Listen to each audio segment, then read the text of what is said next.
The program offers deferred payment loans of up to $35,000 to small businesses that need help making payments on existing qualifying debt. This is not a loan program to take your business forward, as you would imagine. It really looks at your business backward, and it allows you to get money in your hands so you can pay some debts that you might have accumulated, your credit card debt, used for business purposes, your rent that you have not been able to pay, your supplies that you have not been able to pay for the past few months. These loans are 100% guaranteed by the SBA. Repayments on these loans begins 12 months after the loan is fully disbursed, giving small businesses time to refocus their business plan in order to succeed in the long run. Once payment begins, the borrower has 5 years to repay that debt. That loan is interest-free. The Small Business Administration has negotiated with all lending institutions a repayment of 5.25% interest on that loan, so that once you get your loan today, you pay no interest on it. The SBA cut a check to the bank every month until the amount is fully paid, and you have 5 years to repay that debt, and you have 1 year deferred payment. So that's a winner in some of our states. It's not doing too well in Texas. The bank's unwillingness, of course, to help their small businesses in many instances, that's what causes the program not to work too well, but it does work elsewhere.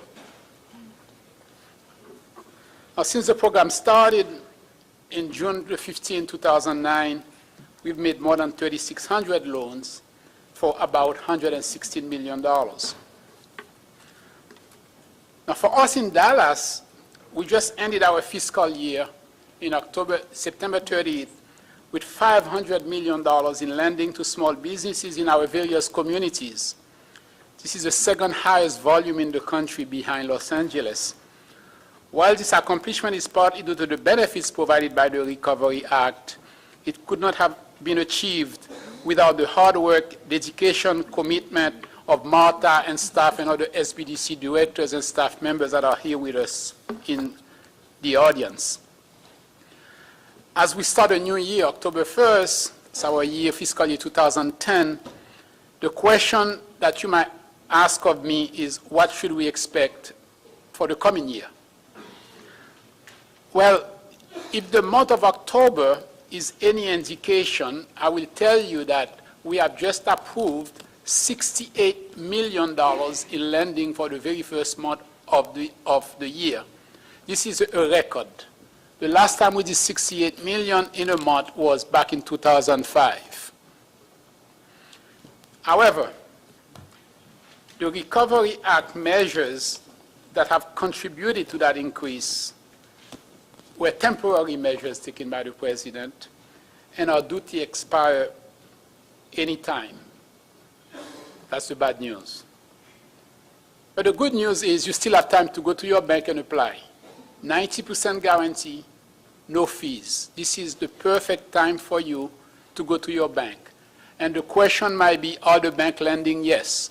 48 banks joined the program from February to September.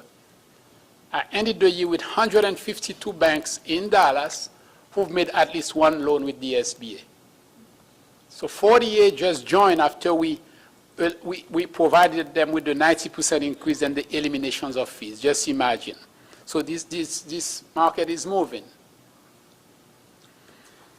On the positive side, the President just announced only a few weeks ago 2 new measures as part of an ongoing effort to help small business access credit and create jobs.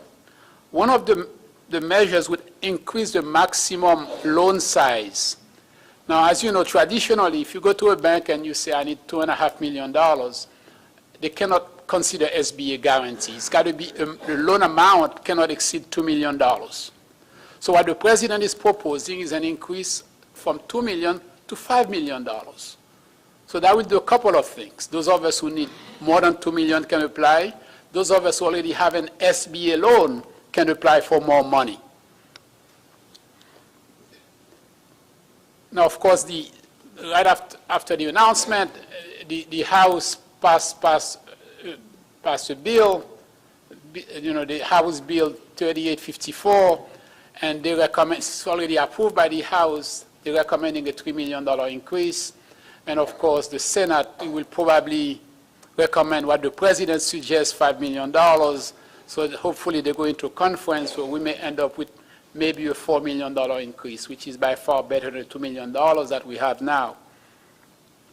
And the other thing that the President does, it increased the microloan program from $35,000 to $50,000. As you may or may not know, the SBA provides funds, money to organizations such as Action, so they can make small loans of $35,000 or less.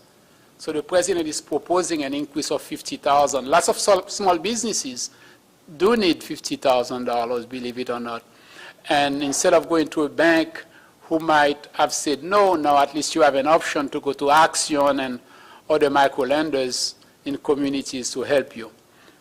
So that's been proposed by the President. Another measure would provide lower cost capital to community banks that submit a plan to increase small business lending. Given the number of community banks in this area, we should see a sharp increase in lending. What typically happens with community banks, they short in capital that they can lend, so typically they run out of money. They don't tell you this, but they run out of money, even though they can sell the SBA guaranteed portion on the secondary market. But many times they need money, so the President is proposing to give them some of the top money at 3% interest rate, as long as they present a business plan that would say, well, we intend to use the funds to help small businesses.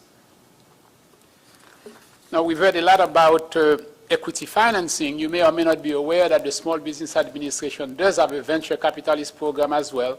Companies such as Apple Computer, you kind of recognize those names, Federal Express, they all started with SBA funds, but not to the lending side, but to the equity side, with the venture capitalist firms that we call them, and we have 300-400 at a minimum in the country, and many of them located right in Dallas, one particular one located right here in this community. So something else that we can talk about.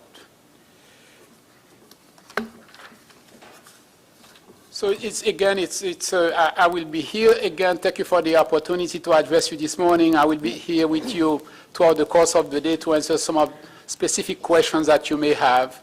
And Martha, thank you again for the great work that you continue to do in this community. Thank you to all of you.